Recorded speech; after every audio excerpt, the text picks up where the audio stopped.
ፌስቡክ አካውንት ስማችሁን መቀየር ብትፈልጉ እንዴት አድርጋችሁ ነው የምትቀይሩት? ኦኬ ዛሬ ላሳያችሁ።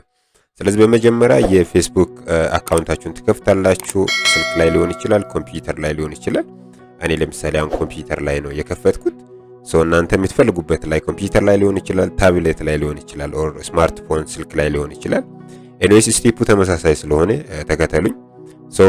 መጀመሪያ ላይ ጀስት ከከፈታችሁ በኋላ በዚች በግራ በኩል ያለች አካውንት የምትለው ላይ ክሊክ ታደርጋላችሁ።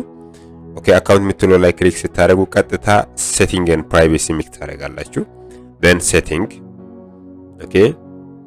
ከዛ በኋላ በቀኝ በኩል እቺ ፓስዋርድ ኤንድ ሴኩሪቲ የምትላለች። ኦኬ ፓስዋርድ ኤንድ ሴኩሪቲ የምትለው ላይ ክሊክ ታደርጋላችሁ። ኦኬ ወደ አካውንት ሴንተር ይዟችሁ ይሄዳል። አካውንት ሴንተር ላይ ፕሮፋይል አለ፣ ፓስዋርድ ኤንድ ሴኩሪቲ፣ ፐርሰናል ዲቴል ምላለ። ሁሉን ትተውና እዚሽ ጋር በቀኝ በኩል ያለችው ፕሮፋይላችሁ ላይ ፕሮፋይል ፎቶ ያለበት ላይ ክሊክ ታደርጋላችሁ። ኦኬ ስልካችሁ ላይም ኮምፒውተራችሁ ላይም ተመሳሳይ ስቴፕ ስለሆነ ፕሮፋይል ፒክቸራችሁ ላይ አንድ ጊዜ ትጫናላችሁ። ኦኬ ፕሮፋይል ፒክቸራችሁ ላይ ስትጫኑ እንደ አይነት ኦፕሽን ይመጣላችኋል። ኔም፣ ዩዘር ኔም፣ ፕሮፋይል ፒክቸር እና አቫታር ሚል ይመጣል።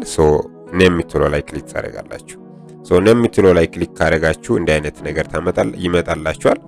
መጀመሪያ ላይ የፌስቡክ ስማችሁ በዚህ መልክ ከሆነ ለምሳሌ መቀየር ብትፈልጉ እዚህ ጋር ጀስት ሚስተር ኤክስ የሚባል ስም መቀየር ብትፈልጉ ኤክስ እዚህ ጋር ትመጡና ዋይ ታረጋላችሁ። ከዛ እዚህ ጋር መጣችሁ አያት ስም ዘድ ታረጋላችሁ። ኦኬ ኤክስ ዋይ ዘድ ብላችሁ ኦር አበበ ከበደ በቀለ ብላችሁ እዚህ ጋር ፕሪቪው ቼንጅ የምትለው ላይ ክሊክ ታደርጋላችሁ። ዋንስ ፕሪቪው ቼንጅ ላይ ክሊክ ስታደርጉ ቼክ ያደርጋል የተወሰነ ጊዜ። ከዛ በኋላ ዳይሬክትሊ ስማችሁን ይቀይራል ማለት ነው።